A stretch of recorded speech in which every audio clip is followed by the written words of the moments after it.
Hello, fifth graders. Welcome to lesson 6.1, Interpret Multiplication as Scaling. Let's get started. Today's objective is I can predict the scaling of products when multiplying fractions and whole numbers by using rules to determine scaling with 100% accuracy in multiple attempts. Please remember that you need to write the I can and by statement in your digital math notebook. Pause to do that now. All right, fifth graders, remember that the I icon in the bottom corner means that you can put your pencil down for just a moment and watch me while I teach math. Today we're going to talk about scaling when we multiply. The first thing that we're going to talk about is when we multiply by the number 1. When we multiply by the number 1, our answer is always going to be the same as what we started with. For example, 1 times 7 is 7. 1 times 30 is 30. 1 times 5,219 is 5,219. When we multiply any number by 1, the product stays the same.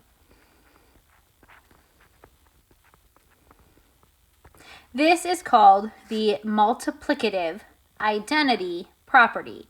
The important word here is identity, because when we multiply by 1, it doesn't change its identity.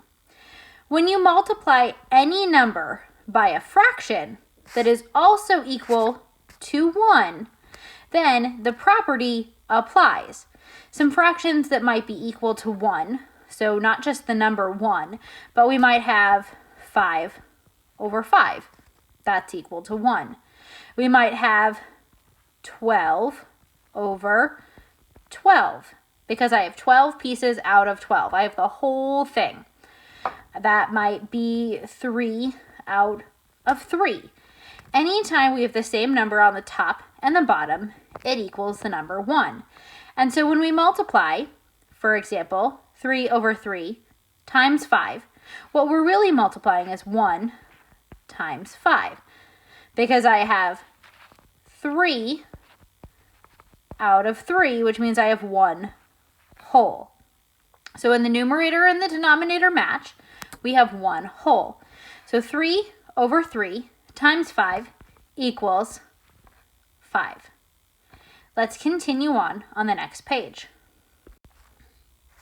All right, friends, let's keep going with this lesson. You'll notice that in the bottom corner of this slide is a picture of your digital math notebook. That's because the examples that we're going to do here are in your digital math notebook, and you need to type in the answers as we go through the problem. Here's our first problem. It says, when you multiply any number by a fraction that is less than a whole, then your product is going to get smaller. So some examples that might be less than 1 whole would be 1/12 or 4/5 or 6/12. Anything where the numerator is less than the denominator is going to be less than a whole, because if it were the same on the top and the bottom, it would be equal to 1. So if I multiply by a fraction less than 1 whole, my answer is going to be smaller. Let's look at an example of this in a picture. If I'm finding 2/3 of 6, I'm going to start off with 6. So I have 1, 2, 3, 4, 5, 6. And I'm going to find 2/3 of them. So notice that I have 1, 2, 3 rows. If I circle 1, 2 of the 3, that would be 2, 6, which means I now have 4 stars equal.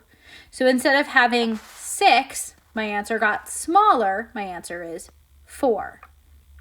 Pause if you need to type these answers into your digital math notebook.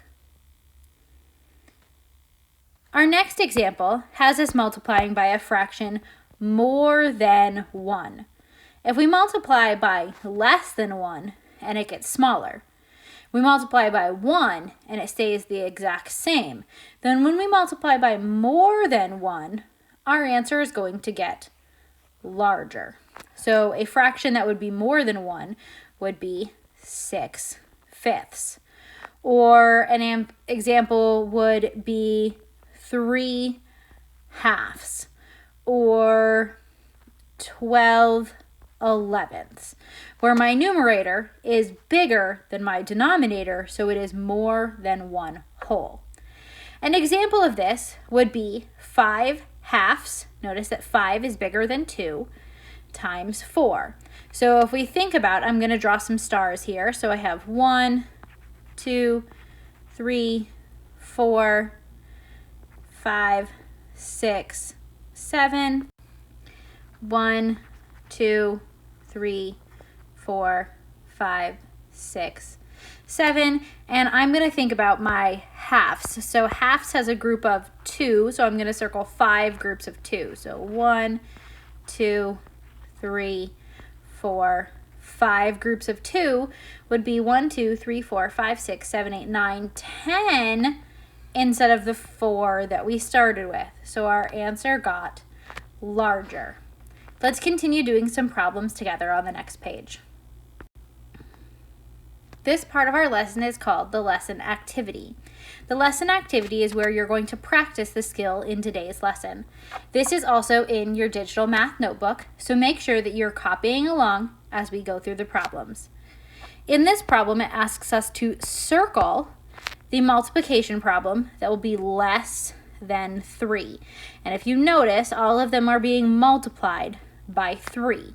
So we're going to look for the one where we're multiplying by less than 1 whole.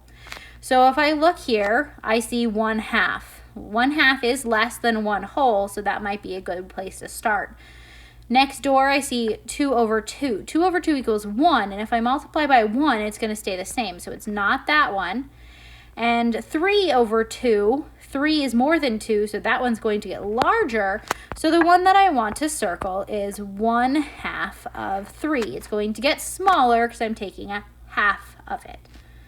Question number 2 says circle the multiplication problem that will get a result of a product, that means the answer, greater than 7. So now we want to look for an example where our numerator is greater than the denominator. So if I have 3/4, 3 is smaller than 4, so that won't work.